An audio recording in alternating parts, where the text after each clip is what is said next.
YouTube is now banning videos critical of global warming alarmism.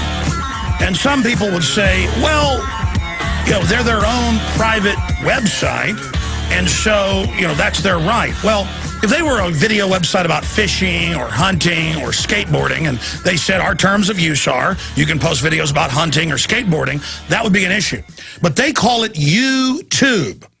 Something Google bought 6 years ago that was about the communities and free speech and about not being evil. And YouTube, run by Google with all its Obama administration connections to the intelligence community, over the weekend dimmed the screens to black for Earth Hour. At first it was voluntary and you had a switch, and then later it just froze to black for a while where you didn't have the choice. That's how it always works. That's how they always do it. And we have about 8 different channels that are our official channels. Altogether, I've done an analysis. It's about 600+ million views in the last 3 years on there. We've got XM channel 166. We've got over 100 AM and FM affiliates. We're #1 in the audio streams at Shoutcast, not just for talk radio, but period. We've just been on Roku for about 5-6 months. We're now #1 in news there. Wherever we're able to compete, we win, win, win, win. Because in the market of ideas, the truth and liberty and freedom trumps a bunch of sniveling control freaks who sit up on their mountain and always tell us what reality is and lecture us. Now, I occasionally do some satire.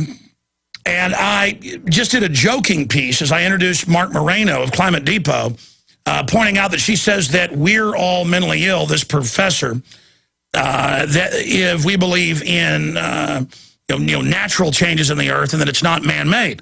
She said that we need to be treated. And I've gone and found some of her other writings saying, don't wait for public consensus on climate change, just do it. Praising John P. Holdren, who, of course, calls for sterilants in the water. I mean, they didn't expunge everything. On the university site, we found more. But they've since memory holed a lot of it and are now acting like she never said it. Now I'm seeing articles where they're saying that she never even said that. We're now making it up. So, no end to this. Well, they went in. This has only happened a few other times in the history of my YouTube channel, the official Alex Jones channel with 193 million views. They went in and they put a community strike and said, YouTube has reviewed it. We may even shut down your entire site now. But for now, this video is erased. And in the video, I simply showed a graphic of her in a straitjacket as a joke saying that we're crazy. She's a public figure. I happen to know the law. I've even called my lawyer yesterday. I am looking, because I've had enough. I'm not litigious, but I've had enough with her saying we're racist also in her paper. So she's saying we're racist because we don't want to cut the power off to Africa. Okay, we're racist. And these other professors say we should be arrested. Lord Monckton needs to be arrested. All of this. I go in there and joke about her and, show a photo of her where she does. The point is I had a little fun. And they said that's a thought crime. I cannot now make fun of public figures. So when I sue them, when I sue Google and the rest of them, it's going to be for discrimination and violations of terms of service, unfair trade practices, also false advertising. Because I go and give them, they make a ton of money off the ads there that they place on my videos, even though I don't take ads on there. Because that gives them control. They still place them on there. They make a ton of money out of 600 million views. I've done the math. That's conservatively just in the click program, if I would have shared it with them, and actually $500,000 the last 3 years. And that's my 30% I would have gotten. I just didn't take the ads because I didn't want to be part of a business arrangement with them. Okay? So they still place ads. So 70% more of that. We're talking over $1 million. I give them this value. I'm #1 in Austin, #1 in Orlando. I could keep listing the cities on the radio. I have a #1 radio show, okay, wherever I'm at. I give them #1 content, follow their terms of service, and they defraud me and go along with somebody saying I'm a racist and I'm a hater because I make fun of these people. Nothing about race in the joke. And now they're looking at shutting one of our whole channels down, and then in the past when they've done that, they've shut down the other channels till I go and file against them and defeat it. The point is that I don't relish suing this behemoth. And I know they don't care. They've got government backing. But the point is, we've got to stand for the First Amendment, or no one is going to have free speech as this iron curtain of tyranny descends. Now, Lord Monckton will be with us 30 minutes in the next hour, joining us on video Skype. But I hadn't talked about this yet today, and I wanted to discuss it now. What's going on with this Professor Carrie Norgaard. And I have just, had enough of this assistant professor of sociology and environmental studies, because it's not just her saying we're mentally ill or racist. It's all of them. And we have a big article on this at Infowars.com. The threat of green fascism is the title, where they say, arrest us, where they say, shut us down, ban our speech, White House regulations are. Cass Sunstein says, fine us, fee us, censor us, arrest us. This is pure authoritarianism. Okay? And now they've shut the video down and are saying that you cannot criticize a public figure. This is outrageous. She can call us racist. She can say we're mentally ill. And oh, well, she says so. She says so, so it's so. And then we can't do this. And now the university is saying she never said that, even though it's in her paper that she says we need to be treated, and that's a standard thing with them, that we're criminals or we're mentally ill. And I know Lord Monckton can chronicle their examples of this. He has been beat up. He has been thrown out by the UN. You try to talk to Al Gore, you get roughed up at UN events. These are dangerous people. The UN is in Uganda and also in Central America on record killing people. This is in the New York Times, to get their land for carbon sinks. We have Agenda 21 outside Austin. I'm going to get to it at the start of the next hour. Lord Monckton, that's a long preface intro. But, I tell you, they just think they're anointed, and they think their authoritarianism doesn't stink. What do you say, Lord Monckton, one of the leading experts heading up your center that researches these people? All of your research has been proven correct, so now they're calling for shutting us up. I think that puts it very bluntly and very correctly, Alex. They are running scared.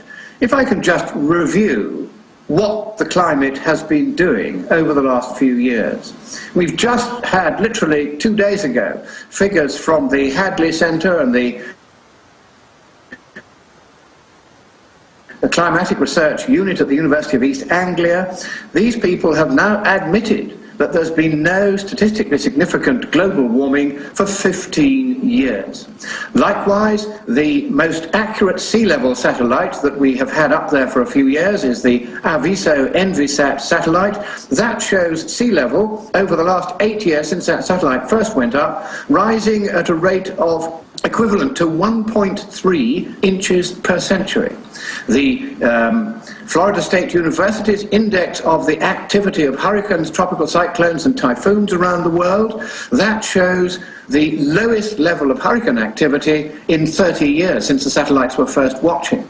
The sea ice extent just today is greater for this time of year than it has been at almost any time since the 1979, when again the satellites were first able to watch, and the spring has come a month late up there. It's very, very cold up there. That's why we've had it warm down here.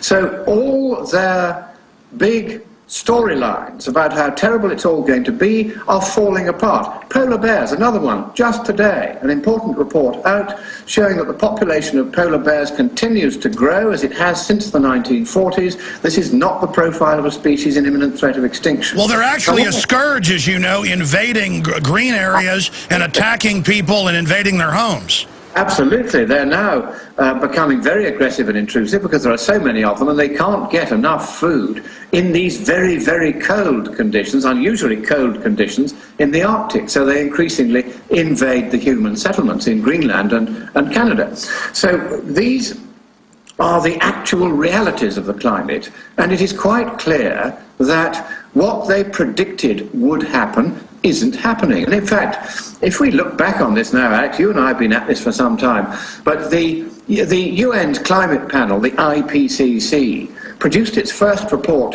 in 1990, and that, of course, is a generation ago. So shall we have a look at how their prediction of global temperature has got on? They gave a high-end, a medium-end, and a low-end prediction.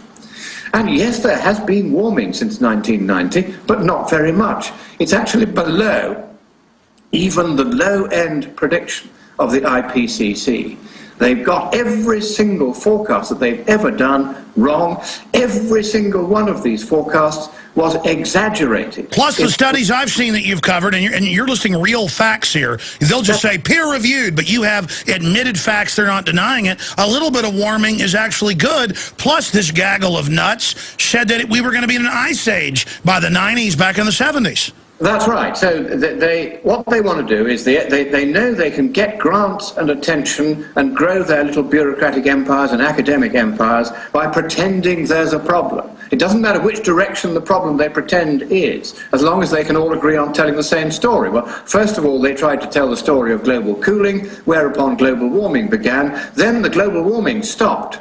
And they can't change gear. They can't go back to global cooling or everybody will laugh at them. They can't pretend that global warming is happening because for 15 years, on their own figures, on the figures of the cheerleaders for this whole scare, it isn't happening. And so now they're increasingly forced back onto these rather desperate expedients, one of which, we'll come on to Norgaard in just a minute. I want to do one more before that. I came across this when I was addressing the Law Society of Ireland in Galway a few weeks ago. They produced a graph, you'll see it on the left-wing websites too, showing there have been many periods over the last 150 years since we kept global temperature records, when there's been 10 or 15 years without any global warming, like the last 10 or 15 years. Now, of course, what they don't realise when they show that that is the case is that the fact exercises a very great constraint on the rate at which warming is occurring or could occur.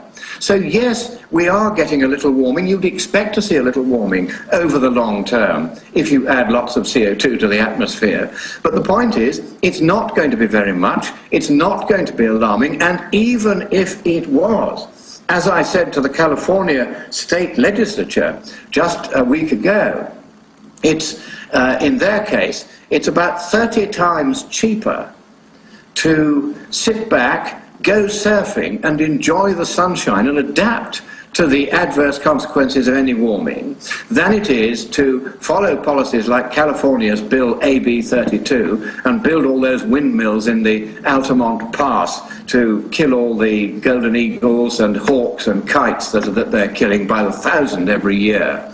These are environmentally damaging projects, but the fact is it's vastly cheaper, even if the warming was going to be as bad as they say it is, to do nothing. And that brings me on to Professor Norgaard, and I'm sorry that I too have kind of come crabwise around the subject, because I wanted to put what she is saying into context. What you have just heard from me, Alex, is not something insane. I have merely cited data and fact after data after fact and graphs and charts and equations and figures, all of which you can verify, you can check, I'm not making them up. So why, in any rational world where free speech was allowed, would I not be allowed to tell the truth? And would I instead be accused of being some kind of a nutter? And this, after all, and let's be very blunt about this is what they used to do in Nazi Germany and in Stalin's Russia. If they didn't like your point of view, then what they did was they said, right, we're going to send you away to the Gulag to be re-educated, because you are suffering from a mental illness, the mental illness of not agreeing with the totalitarian dictatorial... And let me just add, it's not just her. I mean, there are so many of them, when I went back and looked last night, who say re-educate, arrest, drug, that she's just going along with what is standard when she says, treat us. I mean, they're calling for an authoritarianism. Al Gore is saying they've got to force it on us now. He said that 2 weeks ago in Austin at South by Southwest. I think this is it. They are terrified now that because the facts, the actual unfolding climate, is not happening as they and those whom they have been quoting said it would. They are now terrified, and so they're trying to do what is always done by the left in these circumstances, to shout down any opposition with threats of arrest and international climate courts. If you go back to the Durban Climate Conference just last December, the UN's conference there, the members of all the world's nations were there. The only person who revealed that in that major negotiating document was a proposal to establish an international climate court to which only Western people could be brought in front of. was me. The rest of the world's journalists were silent about it because they're beginning to become embarrassed. And by the way, they had a police officer attack you for no reason on video, at the Copenhagen event. That was very stupid of him because my back was turned to him at the time and I was walking away. So that was silly too. And he had lost his temper because he'd been listening to me talking with my mates. I wasn't even talking to him about the climate for 3 hours because so badly organised was it. We were left standing in this bitter sub-zero cold. But he showed you how to, again, shut him up. How dare you have free speech? Bam! So I was knocked to the ground, and he said, you're one of the nastiest people I've ever come across. And I said, I haven't even talked to you. I was talking very friendly way to my friends, but that's the way it is now. You see, these people, Alex, don't have religion. They don't believe in anything until now. Now they've got religion, or in fact superstition, of course, a superstition being a religion that you can prove isn't true. And they've got superstition. They don't realize they've got religion. No, it's their religion. That's why Al Gore's like, shut them up. I mean, they're now saying, shut people up. The danger is they don't realize they've got it. See, you and I, Alex, we belong to the Christian faith. We know where we stand. But they don't have a rite of initiation that says, formerly you were not a global warming believer and now you are. So they don't realize that they've got religion. They actually think that they're being rational in demanding, as Norgaard is said to have done in that press release issued by her own University of Oregon, that not only society as a whole, but individuals should be treated because of their views on global warming. The word treated was there, I know, because I went and checked. I wrote to Professor Norgaard. No, we have the copy, but I mean, they have TV ads for kids where they blow children up and kill them. Yeah, I mean, over in England, as you know, if you don't go along with it. This is all they ever talk about. It's part of a larger tapestry, but let's expand on this. They have not removed this. Carrie Norgaard, assistant professor, and it goes on. She says, listen to your science advisor. She wrote this. Fortunately, you have made an excellent choice in commissioning Harvard physicist and Nobel Peace Prize recipient John Holdren as your science advisor. So here she is in a letter to Obama that's public. Of course, he's not a Peace Prize winner. He's not a Nobel Prize winner, period. Of course, he is for drugging the water supply to sterilize us. And she goes on to say, don't wait for public consensus on climate change. This is a public letter. And she goes, public opinion does matter in democracy, but this is a time when following it would be a serious mistake. So here she is calling for an end to freedom. We'll be back with Lord Christopher Monckton of scienceandpublicpolicy.org.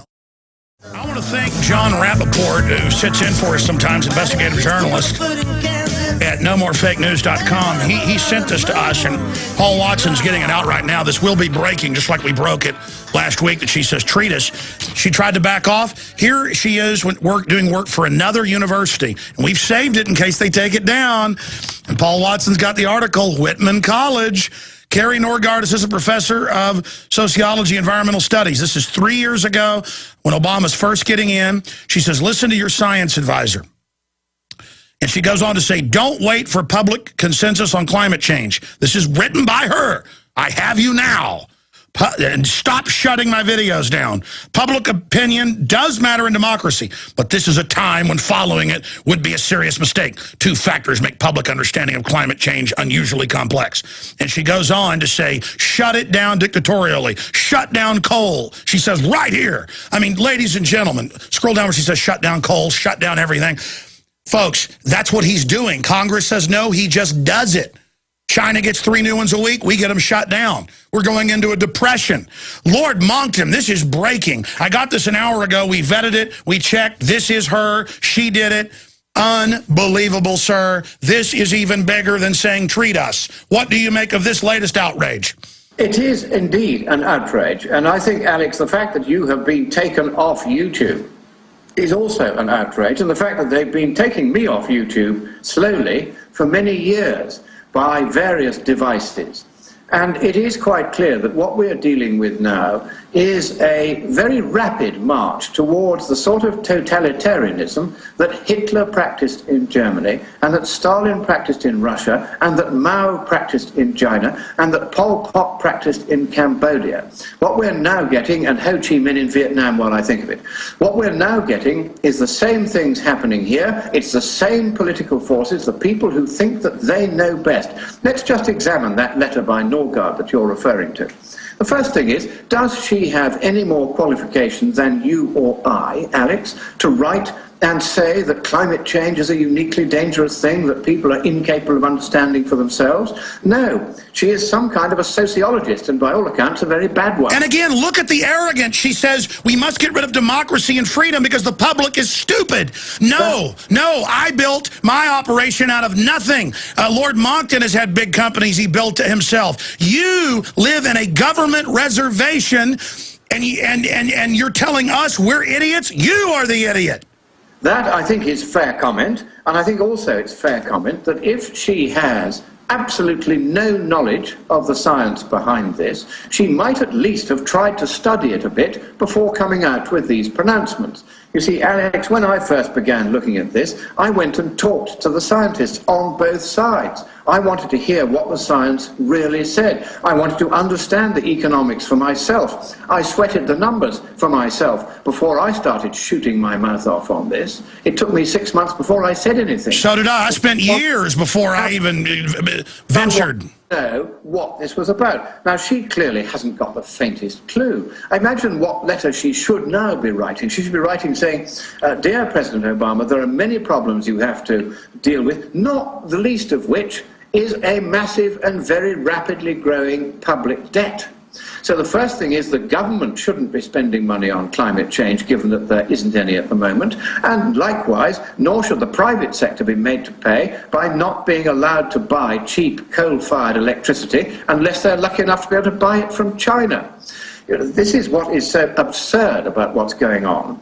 These people are absolutely intent on closing down America in particular and the West in general. I do not recall, Alex, having heard that Professor Norgaard has written to the Chinese government saying that their declared policy, you'll find it in the annual statistical communiques of the People's Republic of China, issued in Peking every year, of building 2 or 3 new coal-fired power stations a month.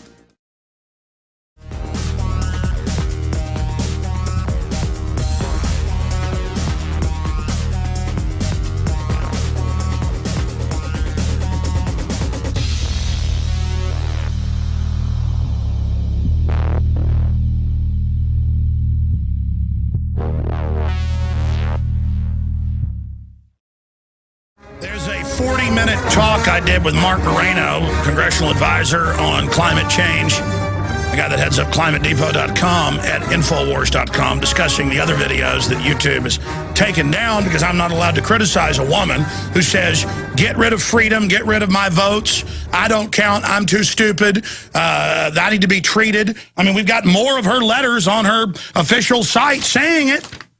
But they control reality. Now they've come out and said, she never said that. So I'm supposed to say, okay, I'll shut up. Because after all, you're this almighty person. And I've been around these so-called academics that call themselves on the left. They are so arrogant. And I'm not even into the whole left-right paradigm. There's problems on the so-called right. But there's something about the left where they always talk about, I hear them on talk radio, about how stupid everyone is and how smart they are. And it's amazing that they live off of the tax money I pay, no government handouts here, and then sit around all day and talk about how I'm mentally ill, I'm racist, and I need to have my rights taken away because democracy is bad, in her words, and that I need to do what she says. This person, I mean, and then I'm not even allowed to criticize her. I know I'm ranting or Moncton, I'm sorry. I'm just very angry about them shutting my videos down. It is a serious violation. This is 21st century book burning. First of all, you are right, and I think that's a great phrase, 21st century book burning. That is exactly what it is. These are people who have lost and lost and lost the argument. Every single point they said would come to pass, it's gone the other way. Every single piece of analysis they've done is full of more holes than a piece of Gruyere cheese. They don't know what they're talking about, and now they've realized it, and so their way of covering up for their own ineptitude, incompetence, and plain malice against the West in trying to shut it down in the name of this bogus scare is to silence all criticism. And of course Google, and who sits on the board? Al Gore, of course. Google owns Yahoo.com. Yahoo is now, not Yahoo, I'm talking about YouTube, I'm sorry. YouTube is now is shutting down. Videos like yours, many videos like mine. No, I've seen yours shut down, and they'll use all sorts of little excuses. They will. They just absolutely hate the idea of freedom of expression. They hate to admit that the left, having decided this was going to be its defining issue, this was going to be the issue that at last allowed them to shut the West down, they've now realized it's gone wrong far more quickly than even they had suspected it would. They are acutely embarrassed because they know, Alex, and I think I may have said this to you before, I'm going to say it again, this could be the end of the left. They know this. They bet the farm on this global warming scare. They put all their resources, I mean literally tens of millions a year, into propaganda. If you just look at the biggest... Yeah, what's the total number? It's like 100 billion globally or something they've spent on this? Well, I mean, if you just take the 10 biggest environmental organizations in the US, they spent between them $2 billion last year, most of it on climate propaganda as an excuse for trying to shut the West down. That's the kind of money they are spraying around. And of course, there's a lot of genuine environmentalists, some of them may be listening to this, some of them who really do care about the environment, who realize there are real environmental problems. Deforestation, overfishing of the world's oceans, a really pressing problem. Many species will have gone in 20 years if we don't do something about that. And these are things that could be and should be solved by international cooperation in a sensible way. But this climate scare is diverting attention away from the real environmental problems. It's the left-wing wet dream. They had thought they could get away with what they couldn't do with all the guns and goose-stepping troops, first of Hitler and then of Stalin and Mao. They thought they could shut the West down from within. All right, Lord Monckton, stay there. Long segment coming up. I want to get in to finishing up your story about China's power plants. You got cut off for the last break. I want to talk about real environmental threats, because I agree with you. The overfishing, that's a real thing. Toxic waste dumping. Stay there. We'll be right back on the other side. If I sound breathless, it's because I am. 16, 17 years ago when I first got on air, I began to research Agenda 21, UN biospheres. In fact, guys, for PrisonPlanet.tv viewers, put the congressional map of Agenda 21 zones up, please. That's the Dr. Michael Kaufman congressional map. It shows half the U.S. off limits in these environmental corridors, like something out of feudalism. And the UN even says in Biological Diversity Assessment in '96, they want to go back to feudalism. And we've got all these professors and academics saying rationing, authoritarianism. They say fascism isn't bad when it's green fascism. Now, that's a Senate vote map, 21, where they want to not let you travel now if you haven't paid all your income taxes. It's the Dr. Michael Kaufman UN map. And that will bring it up, what we showed in the first hour. Now, Lord Christopher Monckton, who heads up, well, there's no doubt, globally, the premier aggregator of the scientific data proving what's really happening with our planet, with the real scientists, the real satellites. He's the guy, 9 times out of 10, that is forecasting and exposing these people way out ahead. So they've called for his arrest, you name it. And he joins us now. But expanding on that, they have expunged all the universities she's spoken at or that she's worked at, except for Whitman College 3.5 years ago when she was commending Obama for appointing John P. Holdren, who's also called for a global tyranny and drugging the water to sterilize us and praising authoritarianism like Dr. Pianka does at UT. I mean, this is who they are. It's not like this is some oddball we found. We have it. We have it. The university pulled what she'd written about treating us for mental illness and said it was a mistake. And now we find this. Don't wait for public consensus. A public letter She says, public opinion does matter in democracy, but this is a time when following it would be a serious mistake. 2 factors make public understanding of climate change unusually complex. She goes on to say we're stupid, and then it says eliminate coal, all of this stuff. She says we can't do what the public wants. This is even 3.5 years ago. They knew they were losing momentum and failing because of their power grab. Lord Monckton, what do you make of this? This is a huge discovery that the little poster girl that they're defending, it turns out, is an open authoritarian. That's no surprise, because so many, particularly in sociology, which is a non-subject, which I would personally ban from all universities, if I were an authoritarian, that is, these people think that they know better than we do. This is the essence of totalitarianism. They say they know, they are so much sure that they know better than us, that they want to tell us every little detail of our lives. No, you can't burn coal in the grate or in a power station. No, you can't light a candle, it gives off carbon dioxide. No, you can't even go back to being a caveman, because that means lighting a fire in your cave, and that emits carbon dioxide. What you've got to do is just die and stop breathing, because breathing emits carbon dioxide as well. It's this childish, persistent, stupid, intellectually vapid arrogance which is the hallmark of the totalitarian everywhere. And if you call them totalitarians or fascists or communists or international socialists or whatever phrase also means totalitarianism, oh, how they blub. I once let slip in Australia that a remark by somebody over there was a fascist opinion. I didn't even call the guy a fascist, I just said he'd expressed a fascist opinion. And oh my goodness, how the left wailed and howled when I arrived in Australia for a speaking tour last year. The West Australian in Perth, where I landed, on the front page said, "Ban the Lord."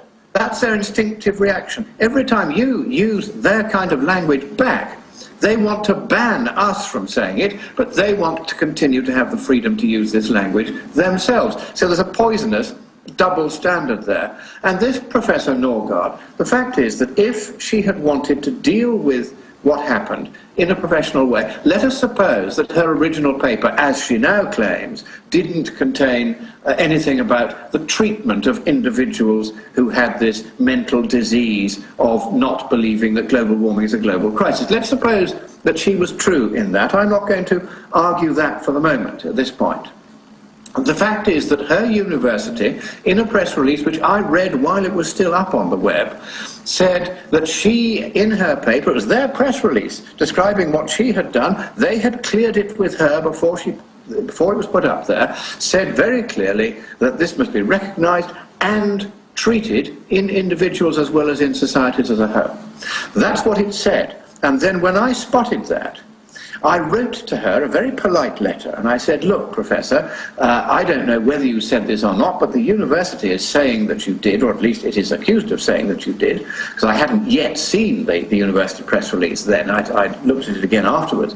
I said, if that is what they're saying, could you please get it changed?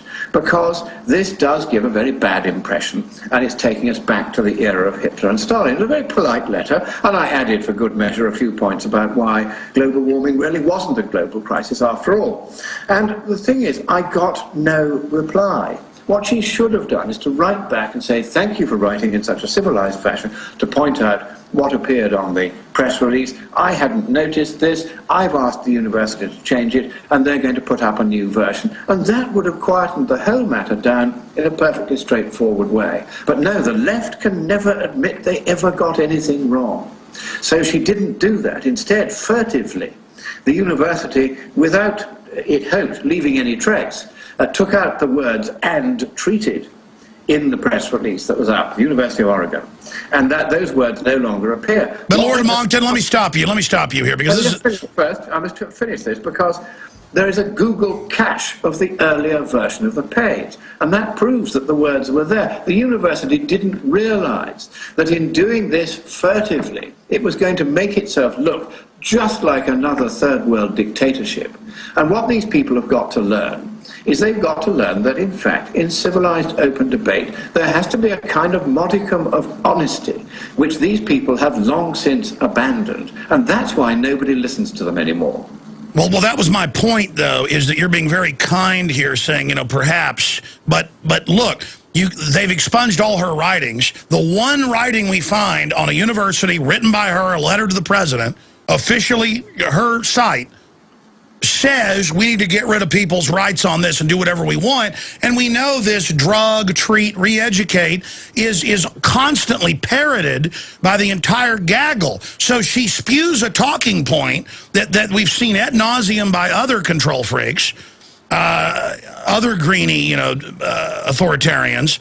And then we find another thing they haven't memory hold yet, and it says the same stuff. So I mean, obviously she said it. I think the point is that the way I like to approach these people is to be very polite to them privately and say, look, something's gone wrong here, maybe you'd like to put it right. Then if they're sensible, they write back and they say, oh my goodness, I'm so sorry, of course I didn't mean that, and change it. But she didn't write back to me, and that tells me all I need to know about what her true intentions were. Because I didn't write a nasty email, it was entirely friendly, civilized, sensible. I'll send you a copy of it after this, Alex, and you can put it up on your website. Because it makes very sensible points, not only about her, but also the main points about why we don't have a problem with the climate, and even if we did, there's nothing we can afford to do about it. It's much better not to worry about it, just let it happen. It won't be that damaging with sea level rising at 1.3 inches per century, etc. So I think what we have to do is to say very firmly to these people, we are now on your case. If you come out and demand international climate courts or European criminal climate courts, they're actually talking about that in Europe at the moment, of course I'm trying to stop that too. If you go on talking about having people sent to psychiatric institutions and treated for mental illness, if they dare to raise perfectly legitimate scientific and economic questions rooted in the science, then it is you who deserve to be locked up and not them. And I'm going to make a proposal here, Alex. I think we're going to need a law which says that anybody who uses that kind of hate speech about having people treated for mental illness, if they dare to disagree with the official so-called consensus, which of course is just the Communist Party line, then I think anyone who says that should themselves be locked up in prison for hate speech, for discrimination against those who wish to exercise the right of free speech. Yes, sir. Well, Lord Monckton, because that's not a violation of their speech, because they're calling for sedition against our liberties and our freedom, a revolutionary overthrow of the Magna Carta, of all common sense, of everything that has been the hallmark of free societies. When they're saying arrest people for their speech, that is the authoritarianism. They're saying shut us up for our scientific discussion, and we see this in every authoritarian system. Absolutely. I mean, what they're calling for is a criminal takeover, is an end of, quote, democracy in her words. I mean, that is a declaration of war against all free society. Let me tell you the story of Trofim Denisovich Lysenko. Now, he, in the 1940s and 50s, he was a peasant.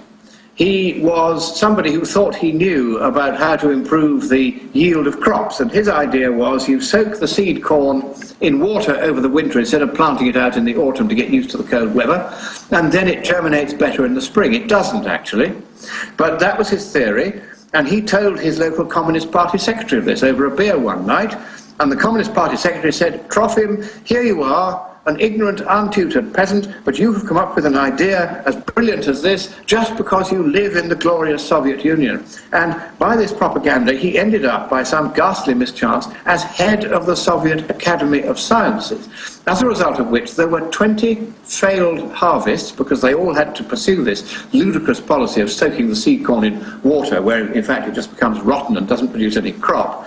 And 20 failed harvests, 20 million Soviet citizens killed of starvation as a direct result of this mad policy imposed from the center. And anybody who quarreled with Lysenko and said this was wrong, anybody who also opposed his notion there was no such thing as genetics, was sent to prison or killed or both.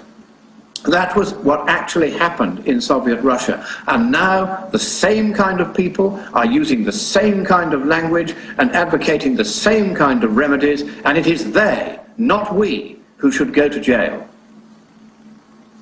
Well, I hear you, because, again, people say, well, you're just doing what they're doing. No, they're striking first. We're not saying arrest people for their political speech. We're saying arrest people who say arrest us, because it's that they are calling for the force of the state to be used on our liberties. They are the tyrants. And you know what they say in Latin about tyrants? Well, absolutely. And as the dictator of Nicaragua used to say to those whom he defeated in the various elections there, you won the election, but I won the count. They like to stack the way things fall in their favor because they know that they can't beat us in argument. If you read Obama's hero, Saul Alinsky, another communist agitator just like Obama himself, Alinsky in his Rules for Radicals, he says this, he says, don't try to argue with the capitalists. They are right. We all know they're right. We know they have the truth. We know they can argue better than we can because they're right and true. So if you want to deal with them, attack their reputations. And this is what she's doing. She's trying to make out that anyone who dares to say that there may be something wrong with this bogus climate science, that it's been oversold and over-exaggerated, and if there's no economic basis for it anyway, anyone who says that, she says, is effectively mentally defective. Now, Lord Monkton, we've only got a few minutes left. You've been very gracious to join us on short notice, but I want to release the hounds of liberty here, cry havoc and release them. She had literally hundreds of pages at 3 different universities that were expunged, but they will be in the Google cache and the Wayback Machine.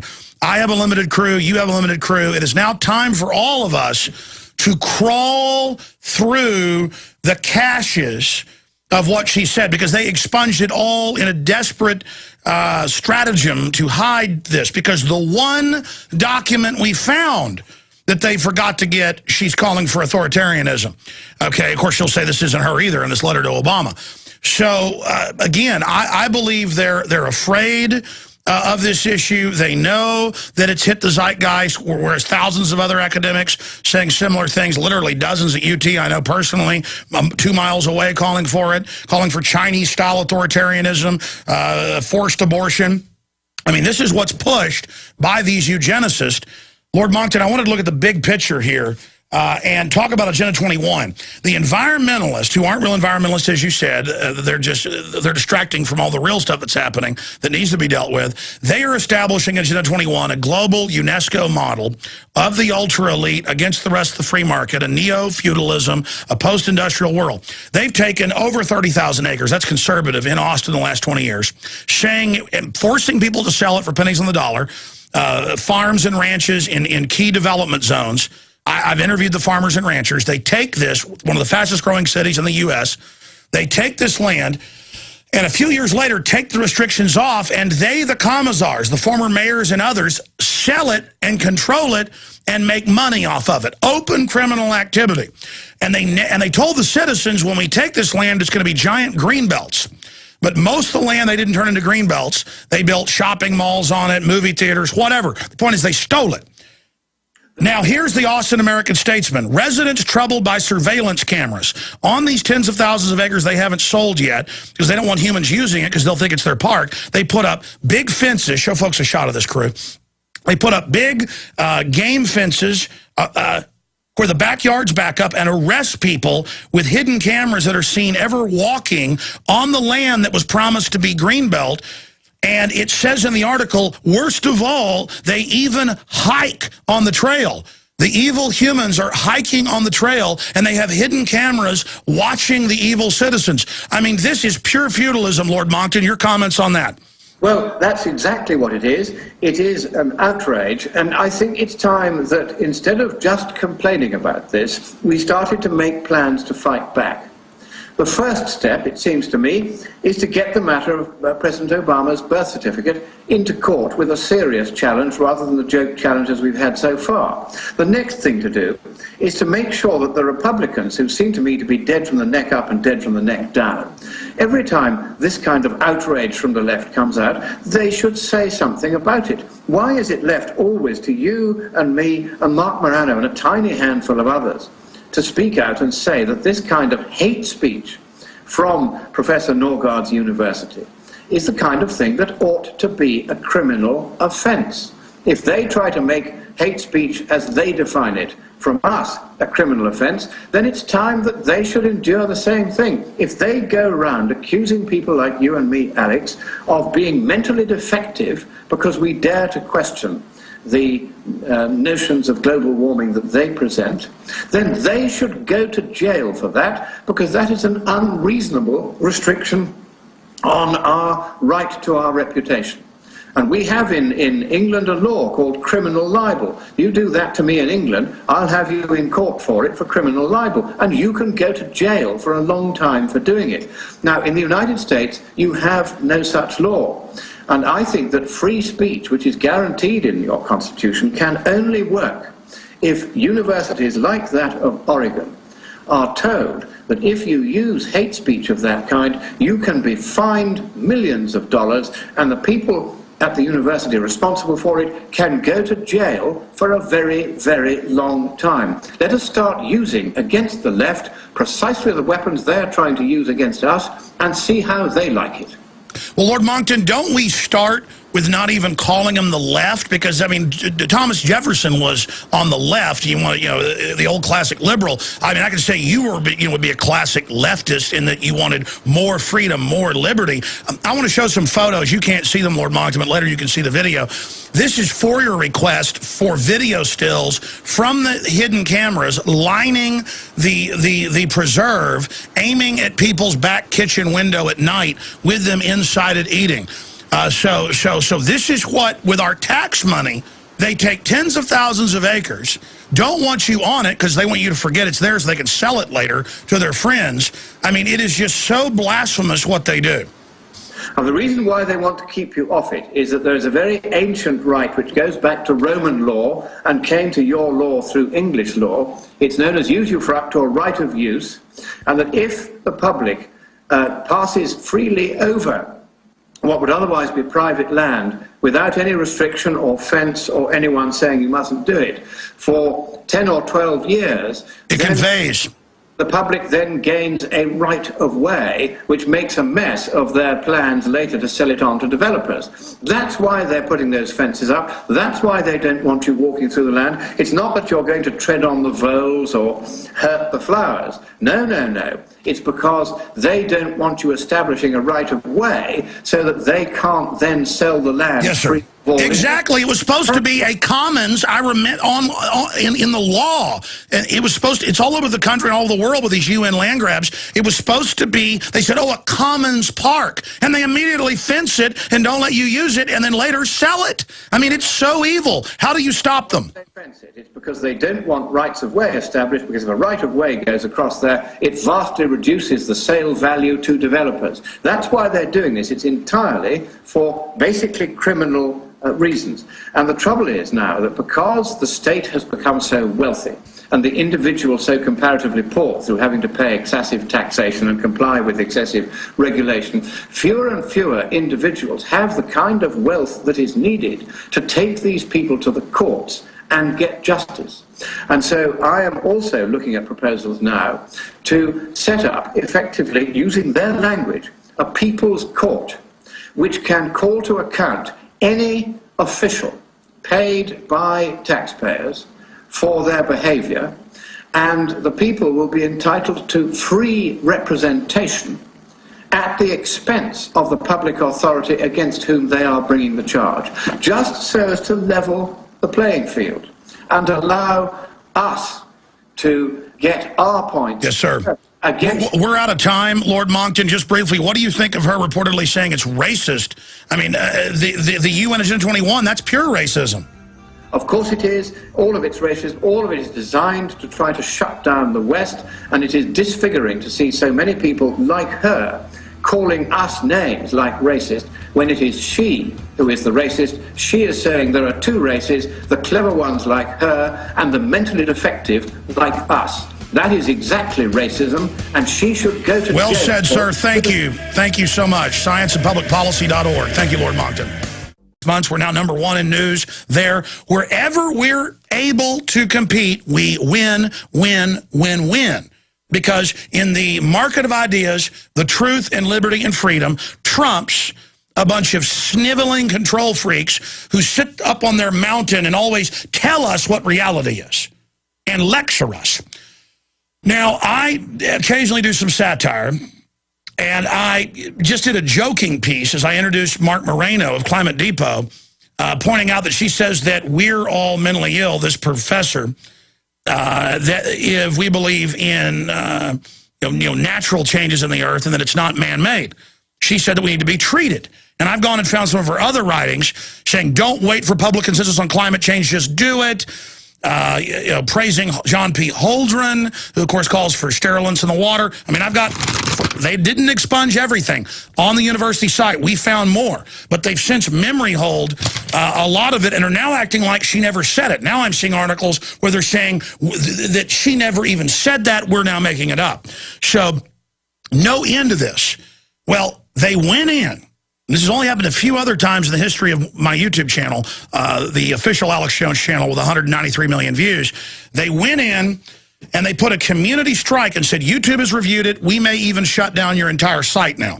But for now, this video is erased. And in the video, I simply showed a graphic of her.